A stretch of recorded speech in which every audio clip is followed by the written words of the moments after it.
शब्द को सुनकर साजों से झनकार निकल जाती है, आग उगलने को स्याही हर बार मचल जाती है। और खत्म हुए थे जब तक जज्बे तब तक हम खामोश रहे, अब कलम उठाते ही देखो कैसे सरकार बदल जाती है। तो हमको सरकार नहीं बदलनी है, हमें बदलनी है अपनी किस्मत, है ना। तो hello friends, this is Shivansh Shukla and you all are watching MJS defence academy. I am your history mentor and I will guide you regarding the history section that comes into the various examinations of UPSC। तो उसके हम questions करने की techniques देखेंगे और हमको कोई किस्मत नहीं बदलनी है ना, हमको सिर्फ किस्मत सुधारनी है थोड़ी सी, है ना। थोड़ी मेहनत करनी है, थोड़े जज्बातों को जिंदा रखना है ताकि हमारा जो एग्जाम है वो क्वालिफाई हो जाए। और कोई सरकार वरकार नहीं बदलने जा रहे हैं हम, है ना। कहने का मतलब इतना कि जज्बातों से आप सरकार तक बदल सकते हो, तो एग्जाम निकालना ये सब तो छोटी चीजें हैं। चलो आगे बढ़ते हैं, हम देखेंगे ना हिस्ट्री में भी सरकार बदलेंगी। कैसे बदलेंगी? जज्बातों से बदलेंगी। वो जज्बे किस चीज के रहेंगे? वो रहेंगे नेशनलिज्म की फीलिंग के। तो इस फीलिंग के साथ अगर आप सरकार बदल सकते हैं तो एग्जाम भी निकाल ही सकते हैं। खैर, कहानी शुरू करते हैं। हमने कल देख लिए थे कुछ टॉपिक और उसमें हमने समझा था कि किस प्रकार से इंग्लिश की डोमिनेंस के लिए हिंदुस्तान के अंदर जमीन तैयार हो गई थी, ठीक है। और अब हम देखने वाले हैं कि उस जमीन पर कैसे खेती होगी, किस तरीके से डोमिनेंस होगी। लेकिन उससे पहले हमको यह समझना पड़ेगा कि क्यों फ्रेंच डोमिनेंट नहीं रह पाए, क्यों पोर्तुगीज डोमिनेंट नहीं रह पाए, इंग्लिश क्यों डोमिनेंट कर गए। देखो, इंग्लिश के पास जो टेक्नोलॉजी थी ना वो बहुत सुपीरियर किस्म की थी। जो उनके आर्म्स थे, जो उनके हथियार थे ना, वो बहुत सुपीरियर किस्म के थे।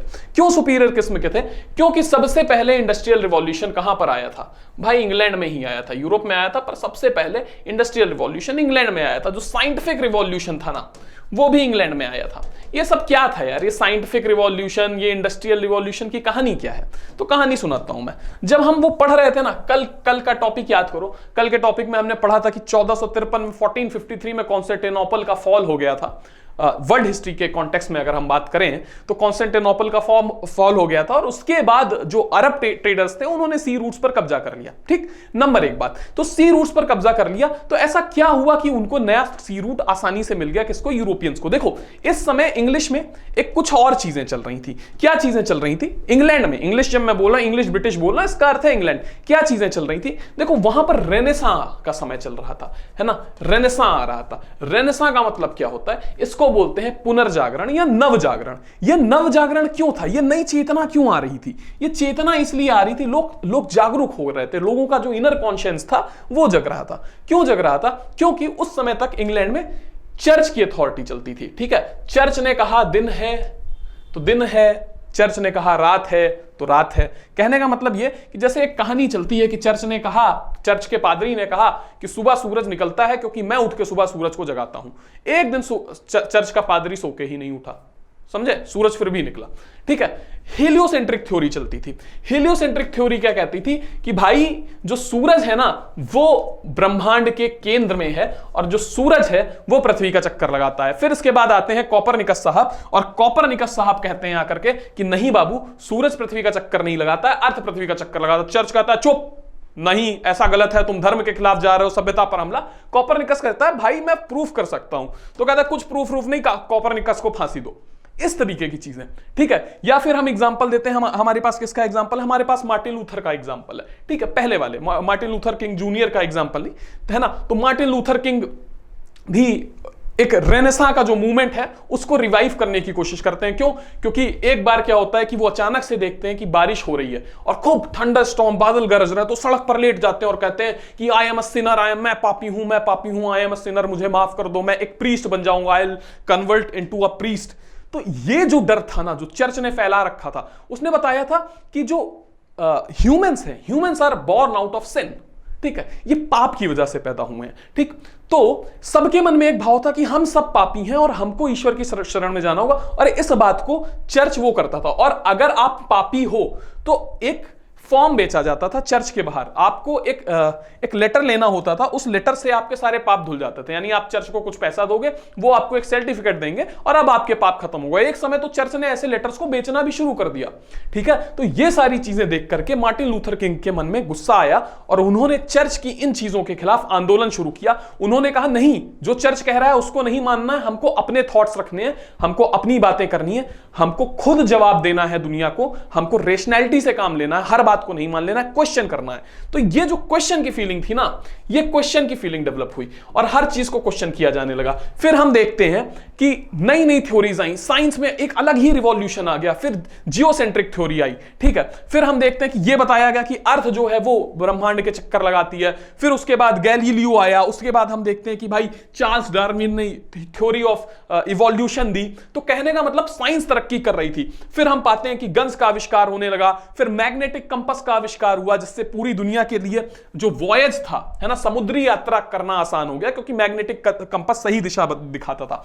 इसके अलावा कुछ चीजें और हुई, स्टीम इंजन का इन्वेंशन हो चुका था, स्पिनिंग जेनी का इन्वेंशन हो चुका था। यानी साइंस अब आगे बढ़ रही थी, और साइंस आगे बढ़ रही थी तो ट्रेड भी आगे बढ़ रहा था। ठीक है, ट्रेड कैसे आगे बढ़ रहा था, अब जो है एग्रीकल्चर ज्यादा होने लगा, और चूंकि अब सरप्लस एग्रीकल्चर हो रहा था, ठीक, सरप्लस एग्रीकल्चर हो रहा था, तो इस एग्रीकल्चर, चूंकि इतने इवोल्यूशन हो गए थे कि एग्रीकल्चर और जो बाकी प्रोडक्शन था, अब इंडस्ट्री आ गई। देखो, जब स्पिनिंग जेनी आई तो अभी तक क्या था कि कपड़ा बुनकर हाथ से बनाता था। ठीक है, स्पिनिंग जेनी के आने से जल्दी जल्दी स्पिन होने लगा, तो ज्यादा कपड़ा बनने लगा। ठीक है, तो अब ज्यादा कपड़ा को बेचना है, तो वो बेचेगा कैसे? बेचेगा ऐसे कि भाई मैग्नेटिक कंपास का आविष्कार हो चुका है, स्टीम इंजन का आविष्कार हो चुका है, तो लोकल यूरोप में भाई ट्रेनें जाएंगी और वो उससे ट्रांसपोर्टेशन आसान हो जाएगा। और बाकी दुनिया में चूंकि मैग्नेटिक कंपास आ चुका है, अब समुद्र में यात्राएं करना आसान हो गया, तो ऐसे बेचा जाएगा।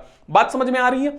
तो ये सारी चीजें, ये जो सारे रिवॉल्यूशन थे, ये जितने भी रिवॉल्यूशन मैंने बताया, चाहे आपको इंडस्ट्रियल रिवॉल्यूशन हो या साइंटिफिक रिवॉल्यूशन है, ये सबसे पहले या मर्केंटलिज्म हो, है ना, यानी कि व्यापारवाद, तो ये सारी चीजें कहां पर आ रही थी? ये सारी चीजें इंग्लैंड में आ रही थी। ठीक है, तो इसी वजह से इंग्लैंड के पास जो आर्म्स थे वो बहुत सुपीरियर क्वालिटी के थे बाकियों से। बाकियों के पास भी आए, लेकिन वहां पर जो ये रिवॉल्यूशंस है ये लेट में पहुंचे। ठीक है, जो मिलिट्री डिसिप्लिन था उनका वो बहुत गजब का था। ठीक है, जो उनका सिविल डिसिप्लिन था, मतलब कि सिविल एडमिनिस्ट्रेशन बहुत गजब का था। ब्रिटिश को हम कुछ भी कहें, पर उनका गवर्नेंस सिस्टम तो अच्छा था ही, जिसको आज तक हम फॉलो करते हैं। पार्लियामेंट्री मॉडल ऑफ गवर्नमेंट दुनिया में कई जगह फॉलो किया जाता है, यानी कि, और अमेरिका ने जो प्रेसिडेंशियल मॉडल ऑफ गवर्नेंस लिया ना, वो भी तो कई आधारों पर ब्रिटेन पर ही बेस्ड है।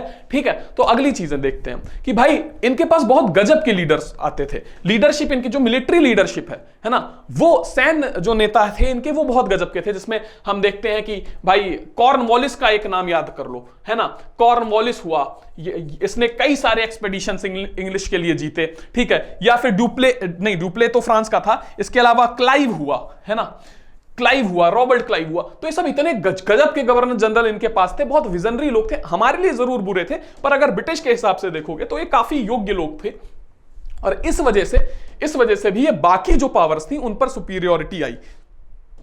अगली चीज क्या थी? इनकी फाइनेंशियल स्ट्रेंथ थी भाई। इन्होंने, ब्रिटिश ने, देखो अगर मैं तुमको बताऊं कि फ्रेंच, पुर्तगीज, डच, डेन्स जितने भी इंडिया के अंदर आए, उन्होंने किसी ना किसी पॉइंट ऑफ टाइम पर इंडिया को रूल करने का ख्वाब देखा। बट शायद इंग्लिश ही अकेले ऐसे थे जिन्होंने इंडिया को रूल करने का ख्वाब नहीं देखा था। इनको ज्यादा से ज्यादा प्रॉफिट कमाना था, इनको प्रॉफिट मैक्सिमाइज करना था, और इसी वजह से ये रूलिंग में और एडमिनिस्ट्रेशन जैसी, प्रशासन चलाने में जैसी चीजों में पढ़ना नहीं चाहते थे कि बस हमको हमें ऐसे मौके मिलते रहे, हमारे लिए जो लोकल राजा हैं वो ऐसी पॉलिसी बनाते रहे कि हमारा जो काम है वो अच्छे से चलता रहे, है ना, तो हमें कोई रुकावट ना हो। तो ये इनकी पूरी कोशिश थी, और चूंकि इनका सारा ध्यान पैसा कमाने पर था, तो इस वजह से ये फाइनेंशियली बहुत स्ट्रांग हो गए। ठीक, जबकि जो अगर पुर्तगीज का एग्जांपल देखें, तो पुर्तगीज किस चक्कर में पड़ गए? उन्होंने कहा कि भाई हम धर्म भी फैलाएंगे, हमको रिलीजन भी प्रोपोगेट करना है। ठीक है, इसलिए कई सारे क्रिश्चियन मिशनरीज हम देखते हैं कि भाई जहांगीर के दरबार में आए, अकबर के दरबार में आए। क्यों? उनको लगता था कि वो कन्वर्जन करा लेंगे। यानी जो उनका दिमाग था वो फाइनेंस से हटके कहां चला गया था? रिलीजन के एक्सपेंशन से, है ना। फ्रांस तो थोड़ा लेट आया भी था, तो इसलिए इतनी स्ट्रॉन्ग होल्ड बना नहीं पाया, क्योंकि वो 1664 में आए थे, है ना। तो कहने का मतलब ये, ब्रिटेन ने एकदम फोकस रखा था कि पैसा कमाना, और इसलिए जब भी वॉर की स्थिति बनी, चाहे डच के साथ बैटल ऑफ बिदारा लड़ी गई हो 1759 में, या फ्रेंच के साथ कार्नेटिक वॉर्स लड़े गए हो, या फिर पोर्तुगीज के साथ वॉर लड़े गए हो, हम हर जगह देख पाएंगे, या फिर लोकल रूलर्स के साथ भी वॉर क्यों ना लड़े हो, हम देखेंगे कि उसमें ब्रिटेन अक्सर जीतेगा। क्यों? क्योंकि युद्ध के लिए चाहिए होता है पैसा, और इनके पास पैसे की कमी कभी थी नहीं। नेशनलिस्ट प्राइड थी, जो इनके गवर्नर जनरल आते थे, इनको अपने राज्य पर, अपने राज्य कह रहे हैं, अपने देश पर बहुत अभिमान था, उसकी संस्कृति पर बहुत अभिमान था, और ये चीजें शायद उन लोगों को बांध के रखती थी। जबकि उसके कॉन्ट्ररी अगर हम इंडिया में देखें ना, तो इंडिया के अंदर कोई बहुत खास नेशनलिस्ट फीलिंग नहीं थी, क्योंकि देश जो था वो बहुत डाइवर्स कल्चर के साथ बटा हुआ था। हम देख पाते हैं कि मराठों के जो कॉन्फ्लिक्ट थे वो मैसूर के साथ चला करते थे, मुगल्स के साथ चला करते थे, हैदराबाद का निजाम जो था वो मैसूर से लड़ा करता था, मराठों से लड़ा करता था, ठीक है। इस तरीके से अवध के साथ भी रिलेशन कोई बहुत अच्छे नहीं थे, तो आपस में रिलेशंस खराब होने का भी फायदा इन्होंने उठाया, क्योंकि इनके अंदर एक नेशनलिस्ट प्राइड भरा हुआ था, जो इनको एक स्ट्रेंथ में बांधता था। कहानी शुरू करते हैं। अब हम आज जो कहानियां देखने वाले हैं वो दो कहानियां देखने वाले हैं, एक तो ईस्ट इंडिया कंपनी की प्लासी की लड़ाई और एक बक्सर की लड़ाई। यहां पर क्या चेंजेस हुए और किस तरीके से अंग्रेजों को अपना राज्य स्थापित करने में हिंदुस्तान के अंदर मदद मिली। ठीक है, चलो ये चीजें देखते हैं। देखो ये समय वो था जब हिंदुस्तान में, देखो आज हम कॉन्सेप्ट पर बात करेंगे और जो क्वेश्चंस भी देखेंगे वो हम कॉन्सेप्ट पर ही देखेंगे, है ना, बहुत फैक्ट्स नहीं। अब एक टॉपिक हमने लिया पिछले लेक्चर में जहां पर फैक्ट्स थे, अभी हम कॉन्सेप्ट बेस्ड टॉपिक ले रहे हैं। ठीक है, तो हमने क्या पाया, हमने ये पाया यार कहानी की, भाई 16वीं शताब्दी आते आते 1607, बल्कि और आगे जाओ थोड़ा, 1707 आते आते क्या हुआ, औरंगजेब की मृत्यु हो चुकी थी। ये मुगल एम्पायर की हम बात कर रहे हैं भाई। बाबर से शुरू हुआ था, बाबर का बेटा हुमायूं, हुमायूं का अकबर, अकबर का जहांगीर, जहांगीर का शाहजहां, शाहजहां का औरंगजेब। ठीक, तो यानी कि जहांगीर, शाहजहां और फिर शाहजहां के बाद औरंगजेब। अंग्रेज आ गए थे जहांगीर के समय में ही, ठीक है, जहांगीर के समय में अंग्रेज यहां पर आ चुके थे, यानी 1600 में वो इंडिया में इंटर कर चुके थे, और अब ईयर आ चुका है 1707, यानी 107 साल पर्याप्त है अपनी होल्ड को स्ट्रॉन्ग करने में। और इसके बाद भी अभी 50 साल तुमको रुकना पड़ेगा, यानी कि जिस इंपॉर्टेंट इवेंट की मैं बात करने जा रहा हूं वो 1757 में हुआ। ठीक है, यानी कि 157 साल बहुत खास है, बहुत बहुत बड़ा समय है कि हम अपनी स्ट्रॉन्ग होल्ड बना लें। ठीक है, हम पैसा कमा लें, हम अपनी मिलिट्री को स्ट्रॉन्ग कर लें।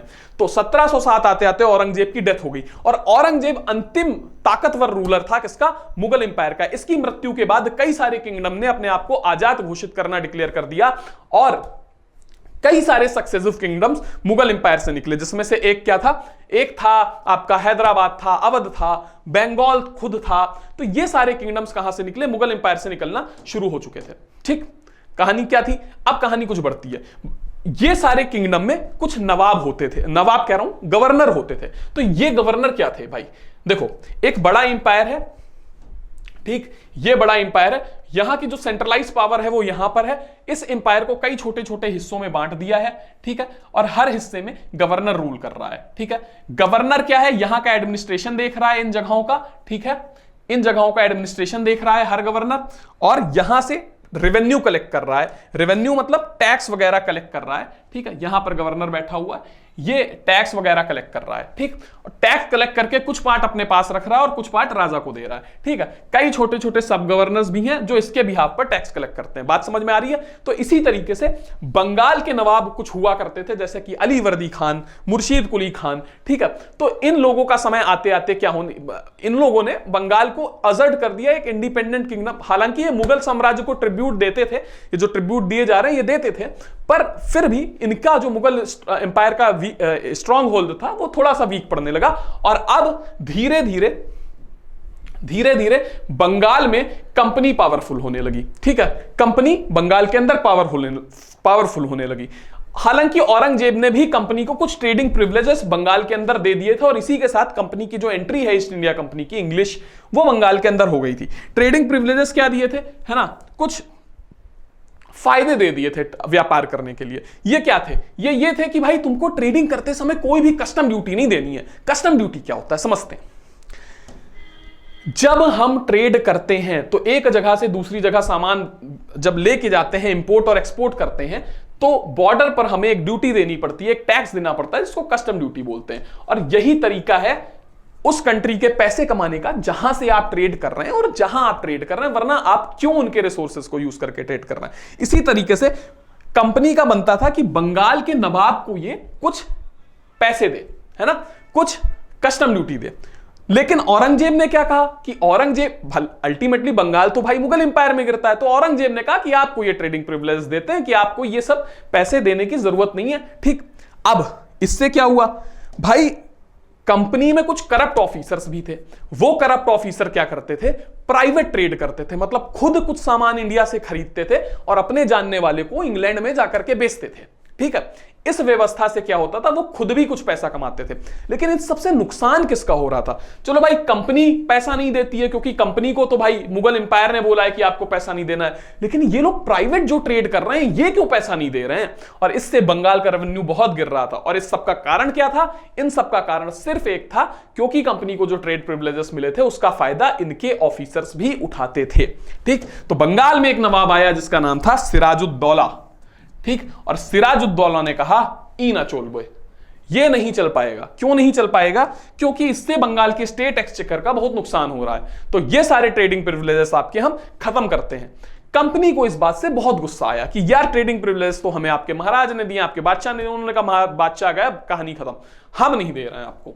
तो इंग्लिश ने क्या किया, अच्छा अब ये लोग क्या करने लगे, ये अभी तक बंगाल के अंदर जगह जगह अपनी फैक्ट्री लगाने लगे थे। ऐसी ही हुगली में इन्होंने एक फैक्ट्री लगाई, और फैक्ट्री तो लगाते थे, फैक्ट्री आज जैसी फैक्ट्री नहीं होती थी कि वहां पर कोई चीज सामान बन रहा है, कोई गुड बन रहा है। फैक्ट्री का मतलब था कि वो वेयर हाउस की तरह, एक गोडाउन की तरह काम करता था। ठीक, अब जैसा कि हमने देखा कि इनके आपस में भी इश्यूज रहते थे यूरोपियन कंपनीज के, कि भाई इंग्लैंड की लड़ाई फ्रेंच के साथ है, डच के साथ है, तो ये क्या करते थे, उस फैक्ट्री को बनाने के बाद उसके चारों तरफ किलेबंदी कर देते थे, है ना, उसके चारों तरफ किलेबंदी कर देते थे। और इस किलेबंदी को करके इसके ऊपर क्या बैठा देते थे, सिपाही बैठा देते थे। ठीक है, चारों तरफ प्रॉपर किलेबंदी कर देते थे और तोपे तैनात कर देते थे। ठीक, तोपे तैनात कर देते थे।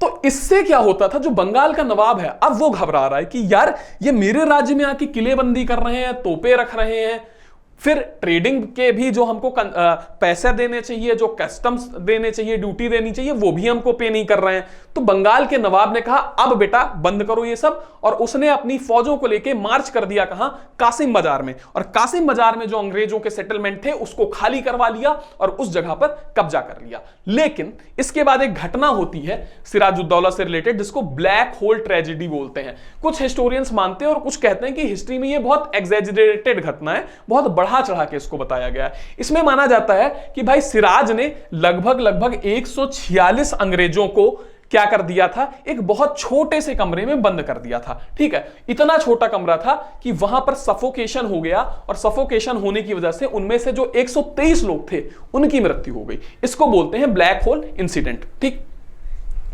चलो ये घटना हो गई।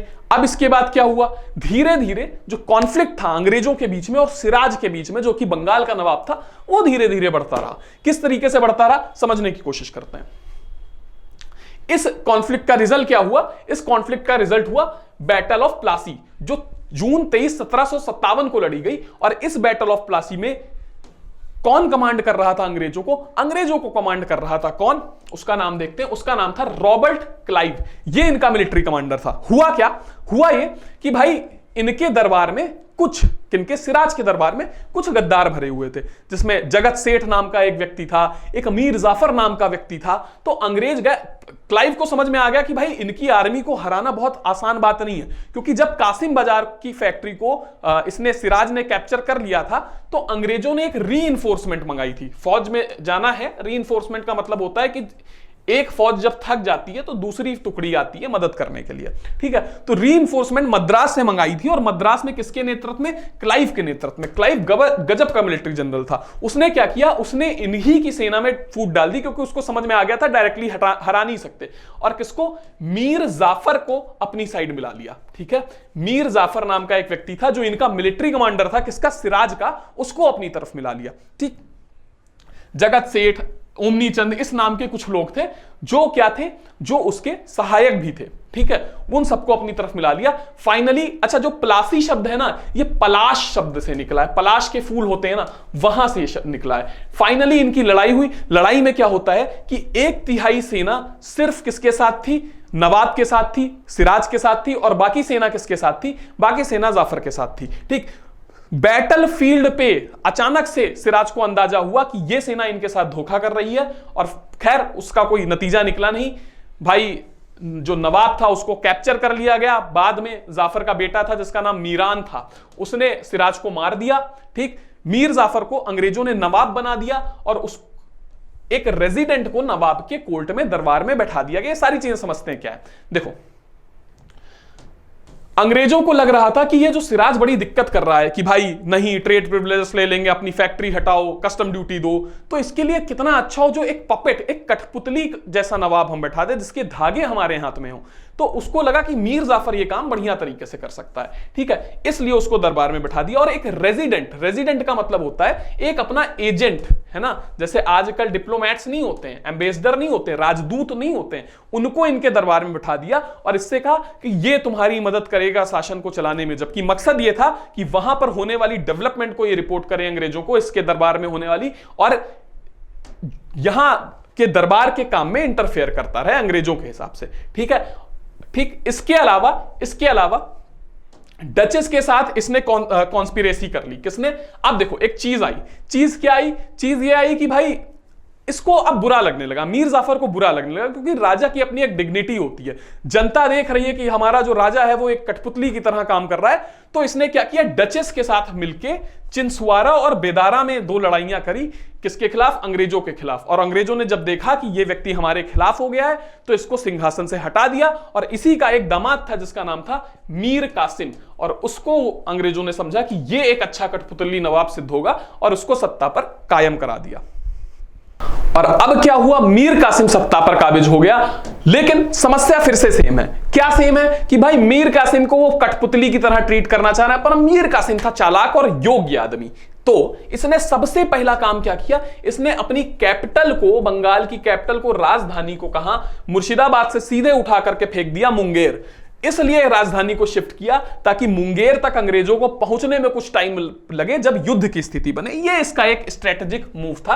किसका? मीर कासिम का। ठीक है, और इसने सबसे पहले क्या किया कि दस्तक को अबॉलिश कर दिया। दस्तक क्या होते थे?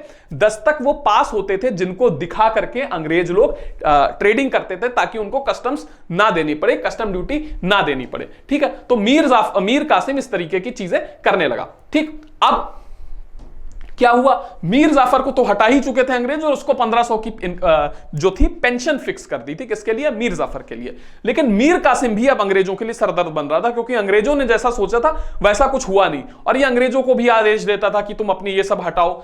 इसकी वजह से इन लोगों के बीच में एक लड़ाई हुई। किसके बीच में? मीर कासिम के बीच में और अंग्रेजों के बीच में। और उस लड़ाई में मीर कासिम बुरी तरीके से हारा, और हारने के बाद वो वहां से भाग गया। ठीक, तो भाग गया, और भागने के बाद वो पहुंचा अवध, और अवध का नवाब था शुजाउद्दौला, और जो मुगल इंपेरर उस समय थे उसका नाम था शाह आलम। ठीक है, शाह आलम। तो शाह आलम, शुजाउद्दौला और किसने? मीर कासिम ने साथ में मिलकर के एक अलायंस बनाया, एक गठबंधन बनाया, और फाइनली इन्होंने लड़ाई करी अंग्रेजों के खिलाफ। कहां? बिहार में बक्सर नाम की जगह पर। ठीक है, और वहां पर इनको हार का सामना करना पड़ा फिर से। किसके हाथों? अंग्रेजों के हाथों। अंग्रेज इस लड़ाई में भी विजयी हुए, और इसके साथ ही भारत का जो सूर्य था वहां पर अंग्रेज साम्राज्य का ग्रहण लग गया। कहानी देखते हैं। ट्रीटी ऑफ इलाहाबाद साइन होती है 1765 में। इसके बाद अंग्रेज मजबूर करते हैं इन लोगों को, ट्रीटी ऑफ इलाहाबाद, जो हारी हुई पार्टी है उसको ट्रीटी ऑफ इलाहाबाद साइन करने पर मजबूर किया जाता है 1765 में। अलग अलग मुगल इंपेरर के साथ अलग साइन हुई, है ना, और अवध के नवाब के साथ अलग साइन हुई। तो यहां पर क्या हुआ कि इनको दीवानी राइट मिल गए। कहां? बंगाल, बिहार और उड़ीसा के।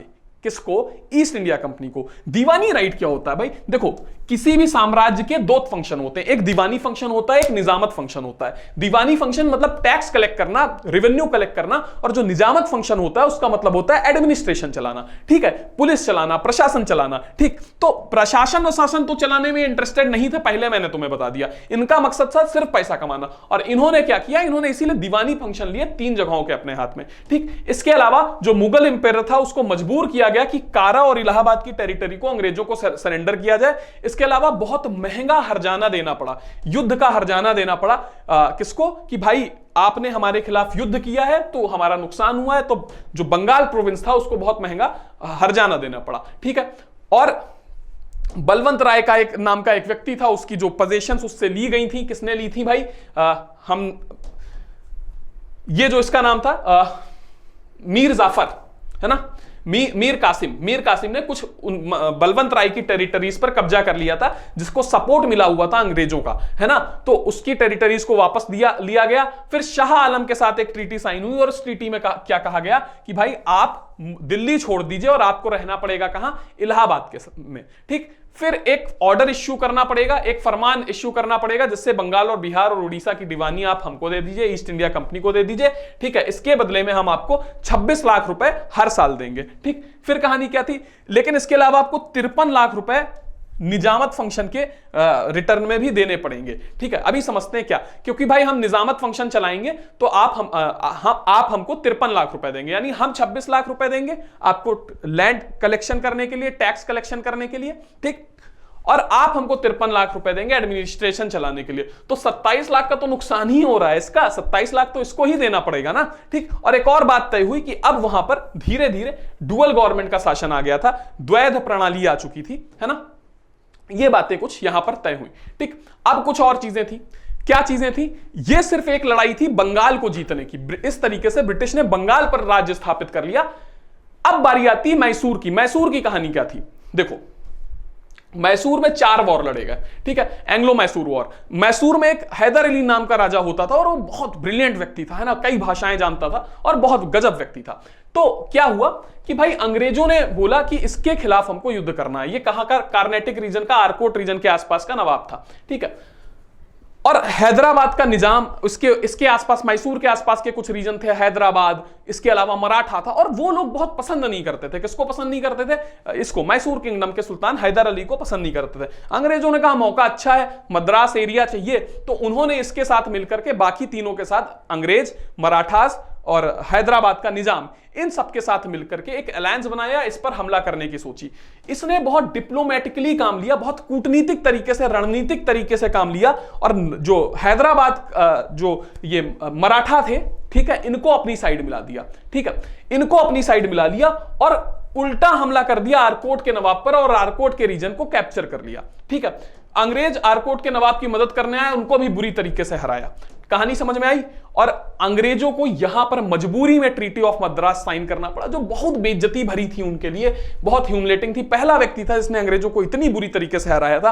और ट्रीटी ऑफ मद्रास में तय हुआ कि आपने जो हमारे सोल्जर्स को बंदी बनाया है, आप उनको वापस कर दीजिए, हम आपके सोल्जर्स को वापस कर देंगे। दूसरा एंग्लो मैसूर वॉर हुआ था, 1779 से 1784 तक चला, और इसमें finally treaty of Mangalore sign हुई। इसमें समझ नहीं आया, कोई एकदम कॉन्क्रीट रिजल्ट नहीं निकला कि एक्चुअली जीता कौन, ठीक है। ये हैदर अली और अंग्रेजों के बीच में फिर से लड़ा गया। हुआ क्या था कि भाई इस ट्रीटी ऑफ मद्रास में एक चीज और तय हुई थी कि अंग्रेज इनकी मदद करने आएंगे जब इनको जरूरत होगी।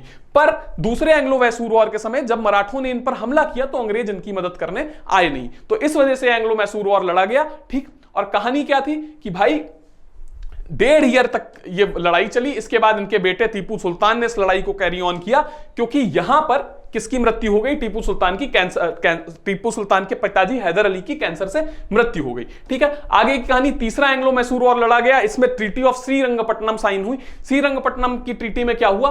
आधी मैसूरियन टेरिटरी को जो विजेता लोग थे उन्होंने कैप्चर कर लिया और 3 करोड़ की वॉर टेरिटरी देनी पड़ी किसको? मैसूर को। तो विजेता इसमें इंग्लैंड हुए और इनको 3 करोड़ की वॉर इंडेमनिटी यानी कि हर्जाना देना था किसको? मैसूर साम्राज्य को, अंग्रेजों को, ठीक है। तो ये हर्जाना भाई साहब दे नहीं पाए पूरा, इन्होंने लेकिन 1.5 करोड़ रुपए दे दिया। अंग्रेजों ने कहा ठीक है, तुम्हारे दोनों बेटों को ले जा रहे हैं और जब 1.5 करोड़ रुपए बाकी दोगे तो दोनों बेटों को वापस करेंगे। टीपू ने कुछ समय इंतजार किया, ठीक, और फाइनली अपने बेटों को छुड़ा दिया, बाकी 1.5 करोड़ रुपए दे करके भी। लेकिन तीसरी बार अंग्रेजों ने इन पर फिर से आरोप लगाया कि जो मैसूर किंगडम है, क्योंकि ये मैसूर तो भैया टीपू तो इनकी नाक में दम करे हुए था, इन्होंने फिर से आरोप लगाया कि भाई टीपू जो है वो हमारे खिलाफ साजिश रच रहा है, फ्रेंच के साथ बहुत मिली भगत कर रहा है और जमान शाह ईरान के जो सुल्तान है उनके साथ मिली भगत कर रहा है हमारे खिलाफ। अच्छा देखो, टीपू सुल्तान और हैदर अली दोनों को समझ में आ गया था, जब इनकी मदद करने कौन नहीं आए थे? अंग्रेज। तब इनको समझ में आ गया था कि भाई हम फ्रेंच से मदद ले सकते हैं, और फ्रेंच ने मदद की भी। जैसे ये इंडिया है तो यहां पर माहे नाम की फ्रेंच की टेरिटरी थी, ठीक है, और यहां कहीं मैसूर रीजन था। तो फ्रेंच ने अपन यहां पर जो शिप उतरे उन शिप से सामान पहुंचाया, हथियार पहुंचाए किसके पास? टीपू सुल्तान के पास, हैदर अली के पास, ताकि वो अंग्रेजों के खिलाफ लड़ सके।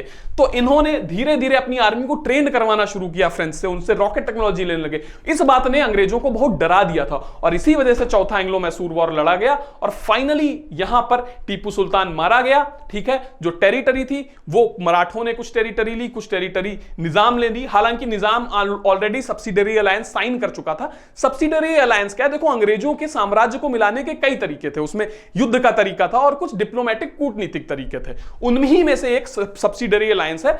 इसको डिटेल में हम नेक्स्ट लेक्चर में समझेंगे कि ये कूटनीतिक तरीके क्या थे। अब क्वेश्चन देख लेते हैं।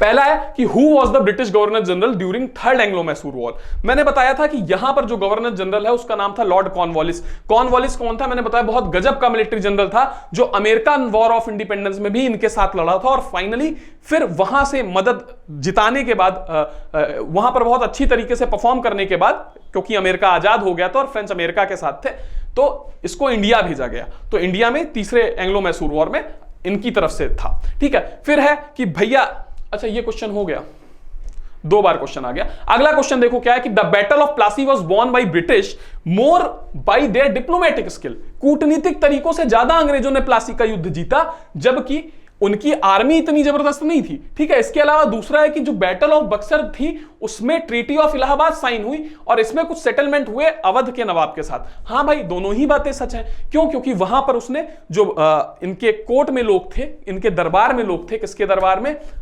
मीर जाफर जैसे लोग सिराज के दरबार में, उनको अपने साथ मिलाया, तो कूटनीति से काम लिया और यहां तो ट्रीटी ऑफ इलाहाबाद साइन ही हुई थी। अगला देख लेते हैं। अगला क्वेश्चन क्या है कि किस ट्रीटी के तहत ब्रिटिश कंपनी को दीवानी राइट मिले यहाँ के बंगाल, बिहार और उड़ीसा के मुगल रूलर शाह आलम से? ठीक है, तो फिर से बताने का कोई मतलब ही नहीं है ना, ट्रीटी ऑफ इलाहाबाद इसका जिक्र हो ही चुका है। तो ठीक है, आज का लेक्चर यहीं तक। जो तुम्हें पसंद आया है अगर, तो नीचे कमेंट करना, और कमेंट करना जैसे तुमने कल किया था। मैंने सबके कमेंट्स देखे, बहुत अच्छा लगा मुझे देख करके, मोटिवेशन मिलता है। थोड़ा कमेंट करते रहा करो, है ना, तो थोड़ा मोटिवेशन देख कर मिलता है। अगर कोई टॉपिक तुम सजेस्ट कर सकते हो तो वो भी तुम नीचे कमेंट कर सकते हो, है ना। तो अच्छे से प्रॉपर तरीके से तुमको ये चैप्टर देखना होगा, रिवाइज करना होगा, रिवाइज करो, पढ़ते रहो। ठीक है, मिलते हैं नेक्स्ट क्लास में। जय हिंद।